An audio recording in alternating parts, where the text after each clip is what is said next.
أعوذ بالله من الشيطان الرجيم. بسم الله الرحمن الرحيم.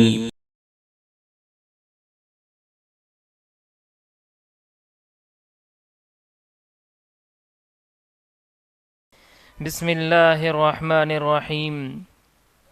لقد خلقنا الانسان فی کبد.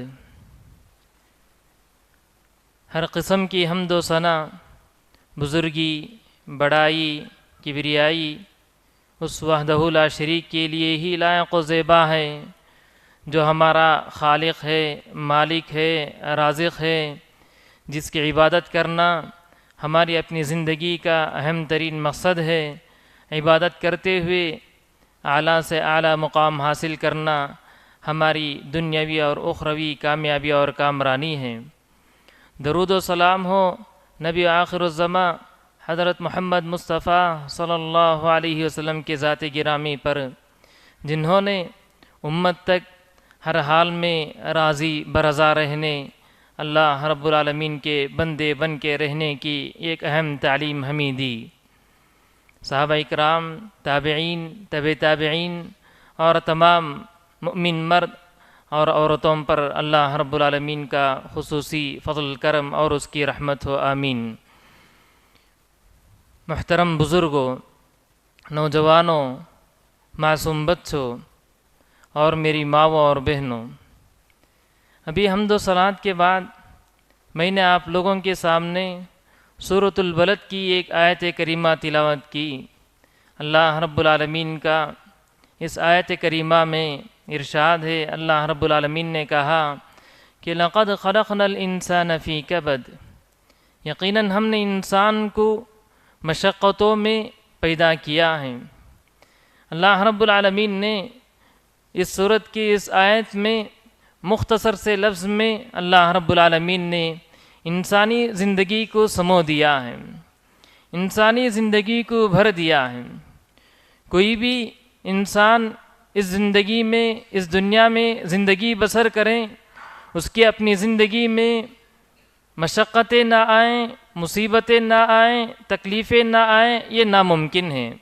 اور خاص طور پر وہ انسان مسلمان ہو، ایک مؤمن ہو، تو اللہ رب العالمین اس کی زندگی میں ضرور بضرور مصائب و مشکلات لے آتا ہے، پریشانیاں لے آتا ہے، کئی قسم کی پریشانیوں کو لے آتا ہے، تاکہ اس کے ایمان کا امتحان لیا جائے، اس کے صبر کا امتحان لیا جائے، اس کے شکر کا امتحان لیا جائے۔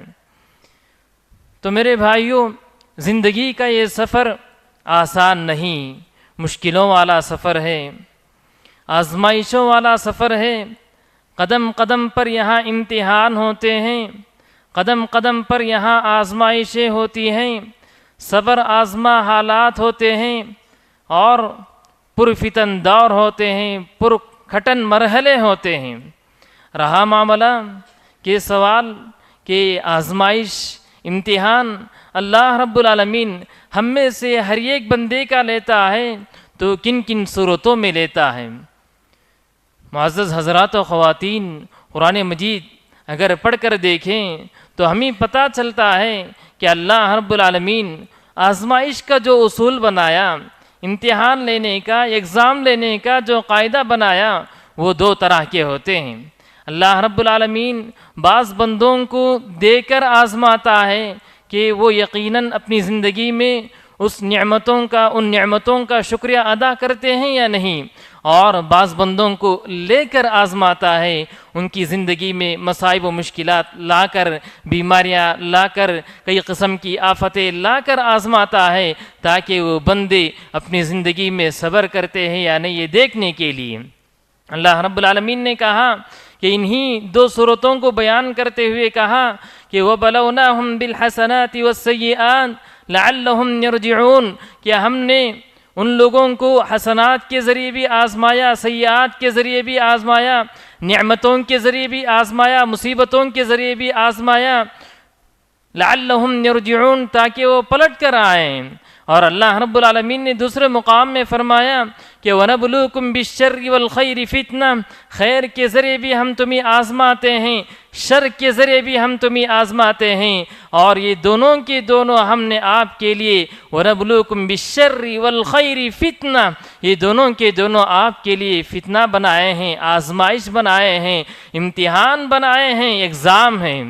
میرے بھائیوں، اب سوال یہ ہے کہ اللہ رب العالمین ہم میں سے ہر ایک بندے کو آزماتا ہے، نعمتوں سے نواز کے آزماتا ہے، تاکہ وہ بندہ نعمتوں کے حقوق ادا کرتا ہے کہ نہیں یہ دیکھنے کے لیے، اور وہ بندہ نعمتوں سے خود بھی فائدہ اٹھاتے ہوئے لوگوں کو بھی فائدہ پہنچاتا ہے یا نہیں، اور ان نعمتوں پر رب العالمین کا کما حق ہو شکر گزار بندہ بن کے رہتا ہے نہیں۔ ان تمام صورتوں میں اللہ رب العالمین نے جس کو بھی جس کسی نعمت سے نوازا ہو، اس نعمت کا اس کے لیے جذب شکر کا امتحان ہے۔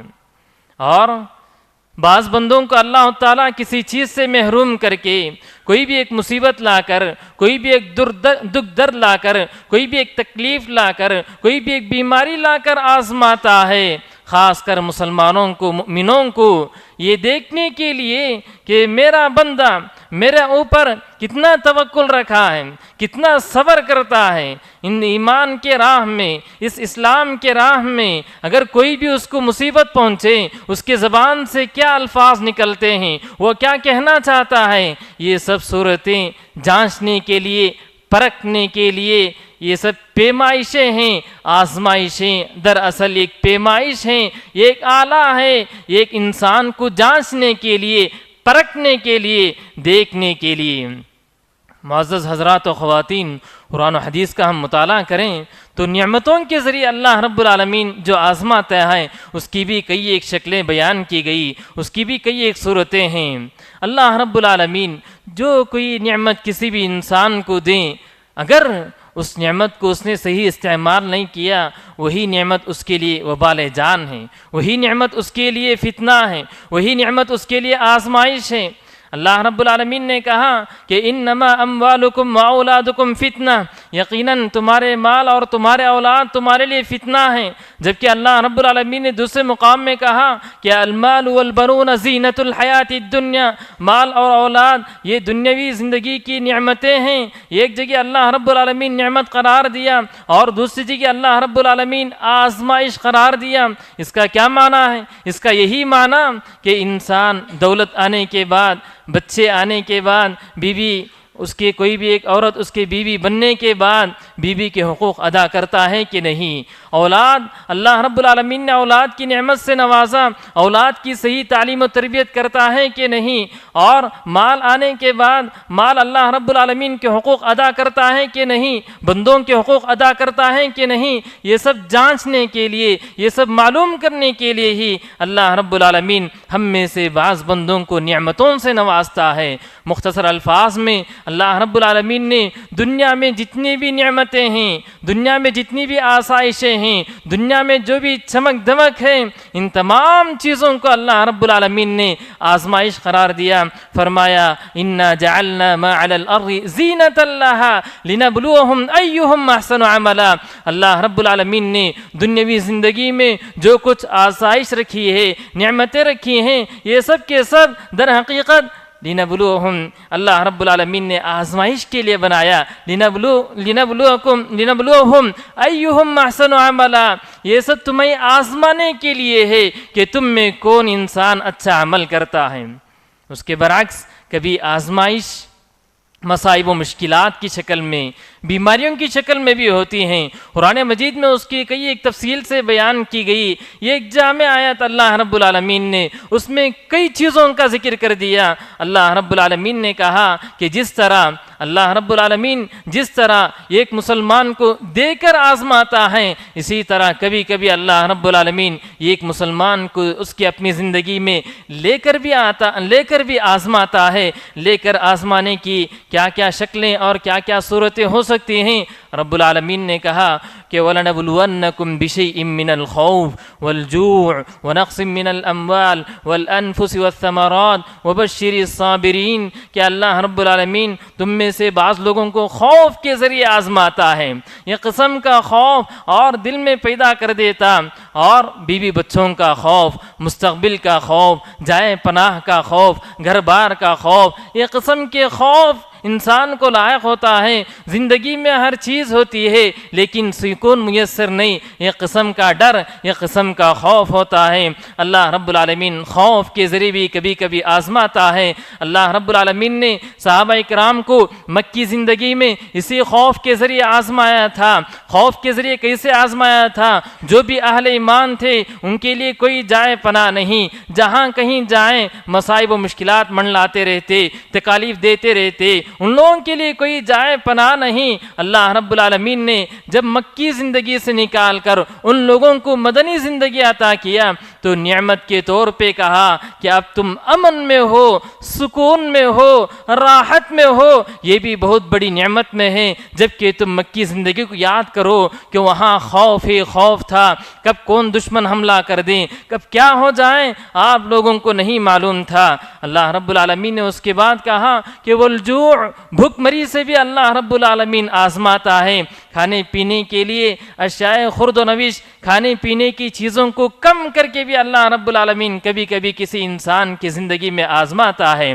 وَلَنَبْلُوَنَّكُمْ بِشَيْءٍ مِّنَ الْخَوْفِ وَالْجُوعِ وَنَقْصٍ مِّنَ الْأَمْوَالِ، مال کم کر کے بھی آزماتا ہے۔ کبھی تجارت میں فائدہ نہیں ہوتا، کبھی تجارت میں فائدہ کے ساتھ ساتھ کبھی رأس المال بھی چلا جاتا، تجارت میں گھاٹا ہونے کا اندیشہ ہوتا، یہ قسم کا خوف ہوتا، یہ قسم کا ڈر ہوتا۔ وَنَقْصٍ مِّنَ الْأَمْوَالِ وَالْأَنفُسِ، اللہ رب العالمین کسی کو موت دے کر بھی آزماتا ہے۔ ہمارے اپنے چہی تھے، ہمیں اپنی زندگی میں چھوڑ کر چلے جاتے ہیں، ہمارے اپنے والدین کو اللہ رب العالمین ہم سے چھین لیتا ہے، ہمارے اپنے بچوں کو ہمارے آنکھوں کے سامنے اللہ رب العالمین، ہم میں سے بعض لوگوں کے آنکھوں کے سامنے اللہ رب العالمین لے لیتا ہے، ہمارے اپنے بیویوں کو اللہ رب العالمین لے لیتا ہے۔ وَنَقْصٍ مِّنَ الْأَمْوَالِ وَالْأَنفُسِ وَالثَّمَرَاتِ، پھلوں میں کمی کر کے بھی کھیتی باڑی کرنے والے فصل اگواتے ہیں لیکن فصل جتنا آنا چاہیے تھا اتنا آتا نہیں۔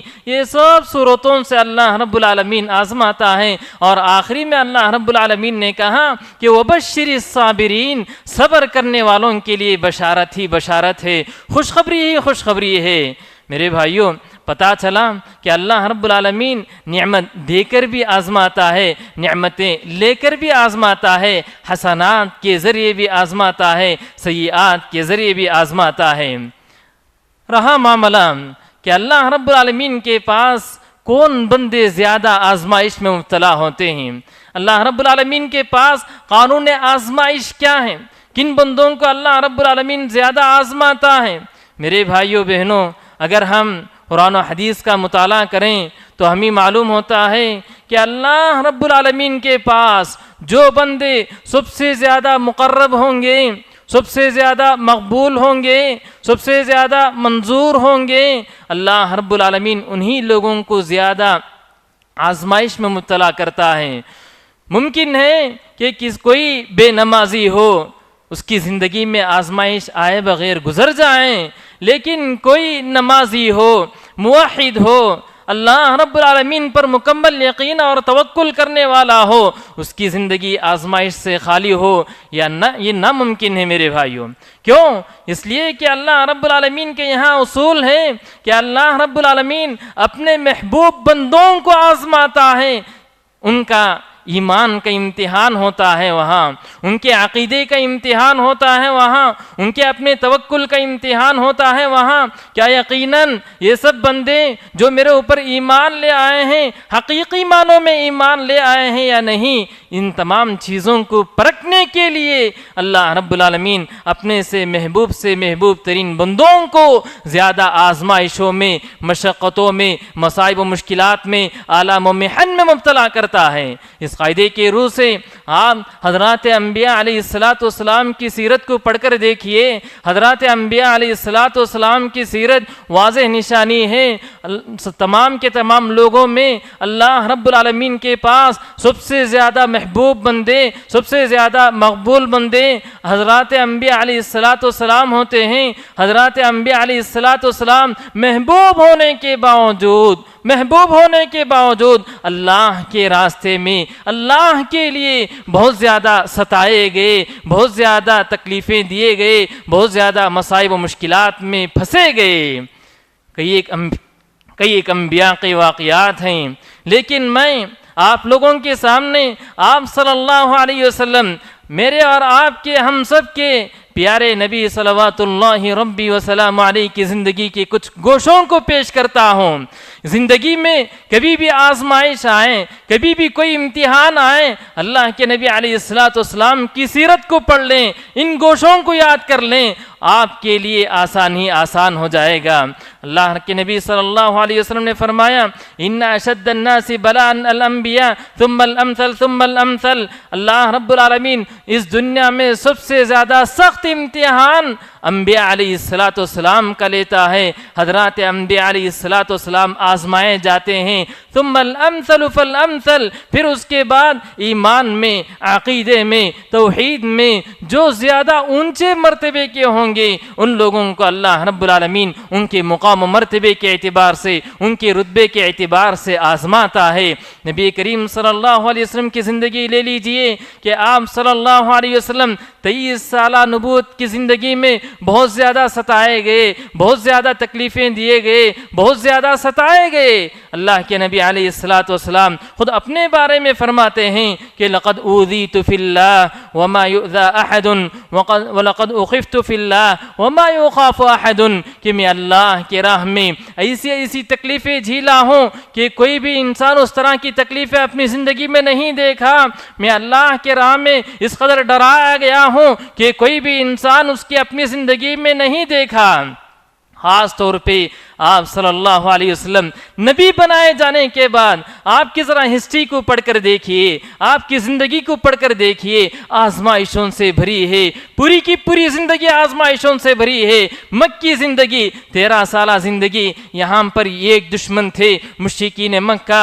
اللہ کے نبی علیہ السلام مکے سے سفر کر کے کیا مدینہ جاتے ہیں کہ مدینے میں دو دشمن پیدا ہو گئے، اور داخلی دشمن یہود مدینہ اور منافقین، خارجی دشمن مشرکین مکہ. اور اللہ کے نبی علیہ السلام اپنی اولاد کی زندگی میں آزمائے گئے، اپنی ذاتی زندگی میں آزمائے گئے، دعوتی زندگی میں آزمائے گئے. اللہ کے نبی علیہ السلام کی شروع سے لے کر آخری تک 40 سال سے لے کر 60 پر 3 سال تک آزمائشیں ہی آزمائش، امتحان ہی امتحان. اللہ کے نبی علیہ السلام اولاد کے سلسلے میں بھی آزمائے گئے. اللہ کے نبی صلی اللہ علیہ وسلم کو اللہ رب العالمین نے بیٹیاں بھی عطا کی.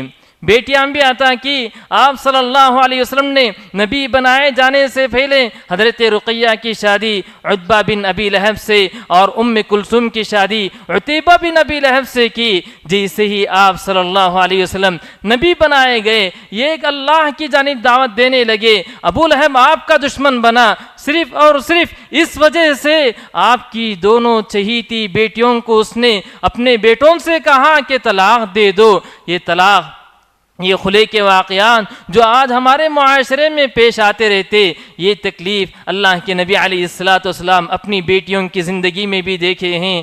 اللہ کے نبی علیہ السلام کی دونوں بیٹیوں کو عتبہ بن ابی لہب، عتیبہ بن ابی لہب نے صرف اور صرف اللہ کے نبی بنائے گئے، توحید کی جانب دعوت دے رہے ہیں، اللہ رب العالمین کی جانب بلا رہے ہیں. اس وجہ سے انہوں نے اپنے دونوں بیٹوں کو حکم دیا کہ اللہ کے نبی کی دونوں بیٹیوں کو طلاق دے دیں. وہی دونوں بیٹیاں بعد میں حضرت عثمان رضی اللہ تعالیٰ عنہ کی زوجیت میں آئیں. پہلے حضرت رقیہ آئیں، پھر حضرت ام کلثوم رضی اللہ تعالیٰ عنہ آئیں. اللہ کے نبی علیہ السلام کو اللہ رب العالمین نے بیٹوں سے بھی نوازا تھا. اللہ رب العالمین نے آپ کو 4 بیٹوں سے نوازا تھا. اللہ رب العالمین نے آپ کو 4 بیٹے، تین بیٹوں سے نوازا تھا، حضرت قاسم، حضرت عبداللہ، حضرت ابراہیم۔ یہ تینوں کے تینوں بیٹے پیدا ہو کے بچپن ہی میں، لڑکپن ہی میں ماں کے گود میں ہوتے ہوئے انتقال کر گئے۔ حضرت ابراہیم بہت زیادہ جو عمریں پائی وہ حضرت ابراہیم ہیں، جو 18 مہینے تقریباً 1.5 سال کی عمر تک انہوں نے عمر پائی، جو ماریہ قبطیہ سے پیدا ہوئے، اور وہ بھی اس کے بعد انتقال ہو گئے۔ اللہ کے نبی علیہ السلام اس موقع پہ کہا تھا کہ ان العین لتدمع وان القلب لیحزن وانا بفراقک لمحزونون یا ابراہیم، اے ابراہیم ہماری آنکھوں سے آنسو جاری ہے، ہمارے دل میں غم منڈلائے جا رہے ہیں، اور ہم آپ کی جدائی سے بہت زیادہ مغموم ہیں، بہت زیادہ روئے جا رہے ہیں۔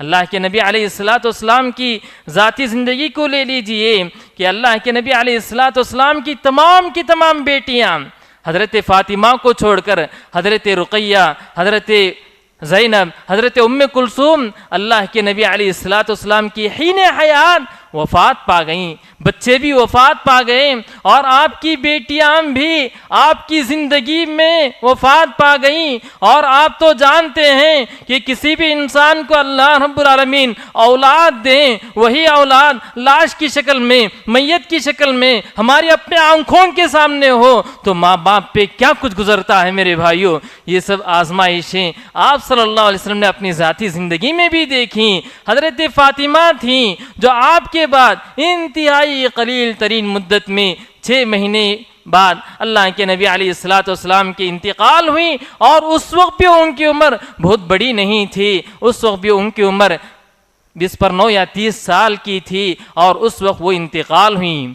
دیکھیے کہ اللہ کے نبی علیہ السلام اولاد کے سلسلے میں اپنی ذاتی زندگی میں اور دعوتی زندگی تو شروع سے لے کر آخری تک آزمائش ہے۔ مکی زندگی میں ایک دشمن، مدنی زندگی میں اندرون دشمن، داخلی دشمن، منافقین اور یہود مدینہ، خارجی دشمن، مشرکین مکہ، اور دعوتی زندگی میں شروع سے لے کر آزمائش آپ صلی اللہ علیہ وسلم کا سب سے مشکل ترین مرحلہ 23 سالہ زندگی میں، سب سے مشکل ترین مرحلہ آپ صلی اللہ علیہ وسلم کا 7ویں نبوت میں ہے۔ اللہ کے نبی بنائے جانے کے بعد 7ویں سال میں ہے جب شعب ابی طالب میں آپ کو محصور کر دیا گیا۔ اللہ کے نبی علیہ السلام کو اور تمام صحابہ کرام کو وہاں پر یہ خانے میں، ایک قلعے میں محصور کر دیا گیا۔ اللہ کے نبی صحابہ کرام اللہ کے لیے اس شعب ابی طالب میں بہت سارے تکالیف جھیلنے لگے۔ شعب ابی طالب سے اللہ کے نبی کیا نکلے کہ ابو طالب کی وفات، ابو طالب جو ایک آہنی دیوار کے مانند قوم قریش اور مشرکین مکہ سے جو کچھ تکالیف آتے تھے ان تمام کو جھیلنے والے، ان تمام کی دفاع کرنے والے تھے۔ ابو طالب کی وفات سے کیا آپ فارغ ہوئے؟ آپ صلی اللہ علیہ وسلم کی زوج محترمہ ام المؤمنین حضرت خدیجہ رضی اللہ تعالی عنہا کی وفات، جو آپ کی ایک مشیر تھی۔ آپ جب کبھی گھر آتے تو اللہ کے نبی علیہ السلام کو تسلی بخش کلمات کہتی، پیار و محبت سے بات کرتی، آپ کے غموں پر مرہم رکھتی اور آپ کو سہارا دیتی۔ یہ بھی رخصت ہوئیں۔ مکے میں جو 2 بڑے سہارے تھے، ان دونوں کے رخصت ہونے کے بعد اللہ کے نبی علیہ السلام نے چاہا کہ باہر کے لوگوں سے تعاون لیں۔ اللہ کے نبی سفر طائف کی جانب گئے۔ طائف کے اوباشوں نے آپ صلی اللہ علیہ وسلم کو طائف سے پتھر مار کر لہو لہان کر کے وہاں سے باہر نکلوایا۔ پے در پہ تکالیف، پے در پہ مصائب، پے در پہ مشکلات، اللہ رب العالمین نے ان تمام کا انعام اللہ کے نبی علیہ السلام کو کیا دیا میرے بھائیوں؟ اللہ رب العالمین نے ان تمام کا انعام اللہ رب العالمین نے آپ صلی اللہ علیہ وسلم کو یہ دیا کہ اپنے پاس بلا لیا۔ ان تمام واقعات کے بعد سفر اسراء و معراج کا واقعہ ہے۔ اللہ رب العالمین نے ایک مقام تک حضرت جبریل علیہ السلام کے ساتھ آنے کو کہا۔ وہاں سے اللہ رب العالمین نے حضرت جبریل کو کہا کہ آپ یہیں ٹھہرے رہیے، اللہ کے نبی علیہ السلام کو بھیجیے۔ اللہ کے نبی علیہ السلام آگے بڑھ کر گئے۔ رب العالمین سے ہم کلامی کا شرف حاصل ہوا اور تمام غموں پر مرہم رکھا گیا۔ دوا دی گئی اور اللہ کے نبی علیہ الصلوۃ والسلام کو سکون و اطمینان کی نعمتیں میسر ہوئیں، اور اسراء و معراج کا جو عظیم الشان تحفہ ہے وہ نماز کی شکل میں دیا گیا، اور دے کر اسراء و معراج کا سفر اور اللہ کے نبی علیہ الصلوۃ والسلام کو نماز کا یہ تحفہ دے کر اللہ رب العالمین نے یہی پیغام دیا زندگی میں مخلوق اگر ستائیں، مخلوق اگر تکلیف دیں، مخلوق اگر دکھ دیں، رنج دیں، اس کا ایک ہی حل ہے کہ خالق کے ہو کے رہ جاؤ، خالق کے ہو کے رہ جاؤ، اللہ رب العالمین کے ہو کے رہ جاؤ، اللہ رب العالمین کافی ہے۔ اللہ رب العالمین تمہارے غموں کو ہلکا کرنے، تمہارے مشکلوں کو ہلکا کرنے، تمہارے مصائب و مشکلات کو ہلکا کرنے کے لیے اللہ رب العالمین کافی ہے۔ فرمایا ان تنصروا اللہ ینصرکم وَيَثَبِّتْ أَقْدَامَكُمْ، اگر تم اللہ رب العالمین کی مدد کرو گے تو اللہ رب العالمین تمہاری مدد کرے گا اور تمہارے قدموں کو مضبوط سے مضبوط تر کر دے گا۔ میرے بھائیوں، کہنا یہ ہے کہ یہ ہماری اپنی زندگی نعمتوں سے یا مصائب و مشکلات سے آزمائش میں ہیں۔ آزمائش جب بھی آئیں، یہ ایک مسلمان کو نعمتوں کی شکل میں اگر آزمائے جائیں، اس کو بندے شاکر بن کے رہنا ہے۔ مصائب و مشکلات کے ذریعے آزمائے جائیں تو اس کو صبر و شکر کا مظاہرہ کرنا ہے۔ یہ آزمائشیں، یہ تکلیفیں معاشرے کے اوباشوں سے، معاشرے کے بدماشوں سے کسی بھی ایک مسلمان کو، کسی بھی ایک مومن کو ملے، اس کا بدلہ ہمیں دینے کی کوئی ضرورت نہیں۔ ہم خالق کے ہو کے رہ جائیں، ہم مالک کے ہو کے رہ جائیں، رب العالمین کے سچے اور صحیح معنوں میں بندے بن کے رہ جائیں، اللہ رب العالمین ان لوگوں سے بدلہ لینے کے لیے کافی ہے۔ رب العالمین سے دعا ہے کہ رب العالمین ہمیں ہر حال میں رب العالمین کا خاص بندہ بن کے رہنے کی توفیق عطا فرمائیں۔ آمین۔ اقول قولی هذا واستغفر الله لي ولكم ولسائر المسلمين من كل ذنب فاستغفروه انه هو الغفور الرحيم۔